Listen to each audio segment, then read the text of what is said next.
પણ ઠોકીના આપો ઇન્ટરવ્યુ આપો ફાઇલ હલવાડે હમણાં હું કઈ ના હોય ઓનલાઈન છે તો જાઓ તમે શું કરો છો અહીંયા સરપંચોની પત્તે ઠોકાઈ જાય કે હેલો બોટાદ ન્યૂઝ પત્રકાર ઘનશ્યામભાઈ પરમાર આ ભાઈ જે કાંઈ છે આગેવાન છે તાલુકાના એમને પણ ખબર છે શું ચાલે ભ્રષ્ટાચારી. અરે ભાઈ પૈસા વગર ક્યાંય કામ હાલતું નથી. પછી એક કોઈ પણ કામ સરપંચ કરે ને 1 મહિને એમનું બિલ આવે તો કોઈ સરપંચ કામ કરવા તૈયાર જ નહીં થાય અને તો વિકાસ ઊભો રહી જવાનો છે. સરકાર વિકાસના બણગા ફેંકે છે તો કેવી રીતે વિકાસ થવાનો છે?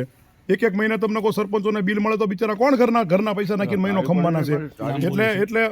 એટલે આ તંત્રમાં છે ને સંપૂર્ણ તમને કોઈ ભ્રષ્ટાચાર અને સંપૂર્ણ કામ કરવાની આળસ, અધિકારી રાજ, માત્ર ને માત્ર અધિકારીઓ પોતાના મનમાની વર્તન કરી અને તમને કોઈ સરપંચોને ગામના વિકાસની આડખીલીઓ બને છે. આપણું નામ સાહેબ? હરિચંદ્રસિંહ બી ગોહિલ, માજી કોંગ્રેસ પ્રમુખ. ઓહો.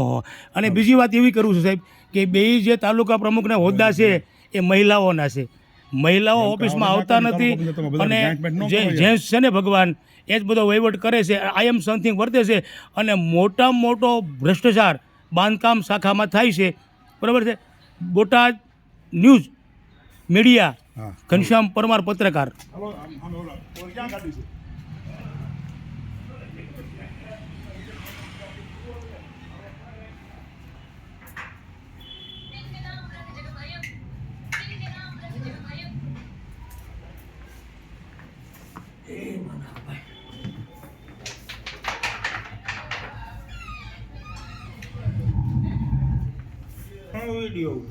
પત્રકાર છું ભાઈ, મારું કામ હું કરીશ. બરોબર છે.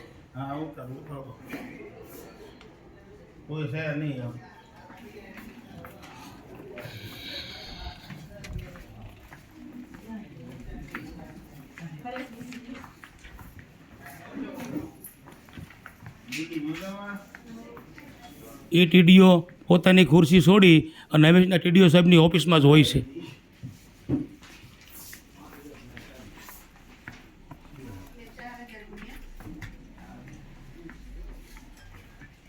આ ભાઈ શ્રી કલ્પેશભાઈ છે જે આખા તાલુકાનો 42 ગામનો વહીવટ કરે છે. બરાબર છે. અને કોન્ટ્રાક્ટ બેઝ ઉપર છે. એ ભાઈ ધારી જ થાય. ખુરશી ખાલી છે.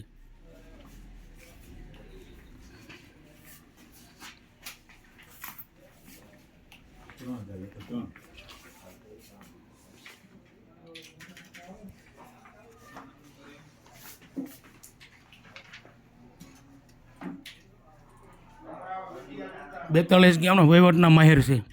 કોઈના આંબેડકરના ફોર્મ હોય જે કાંઈ હોય તે કલ્પેશભાઈ ગોહિલ સાહેબ બોલે તો જ થાય.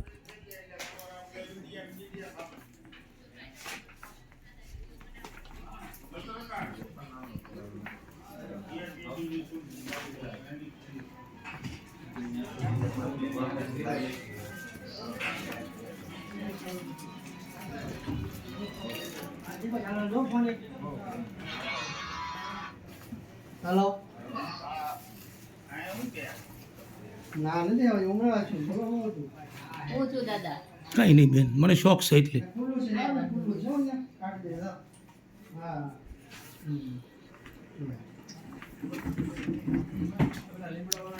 વિજયભાઈ આવ્યા? ભાઈ વિજયભાઈ આવી ગયા?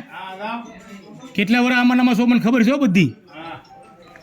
એક ટેબલ ઉપર ને કેવડી મોટી ખાવજી ખાધી મને ખબર છે.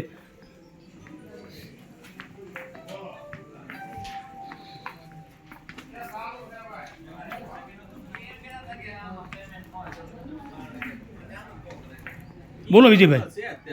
વિજયભાઈ શું થયું ભાઈ? મારા પેલું સીસીટીવી કેમેરા વાળું મેડમ એમ કીધું તમારું નામ મને દીધું. હાલો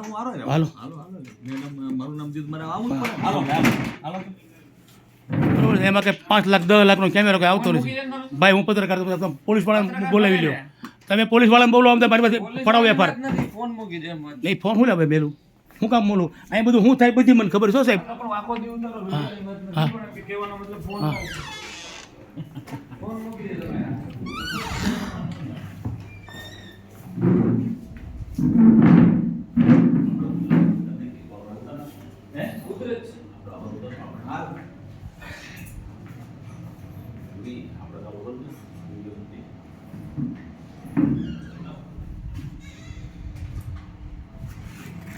બોલો વિજયભાઈ.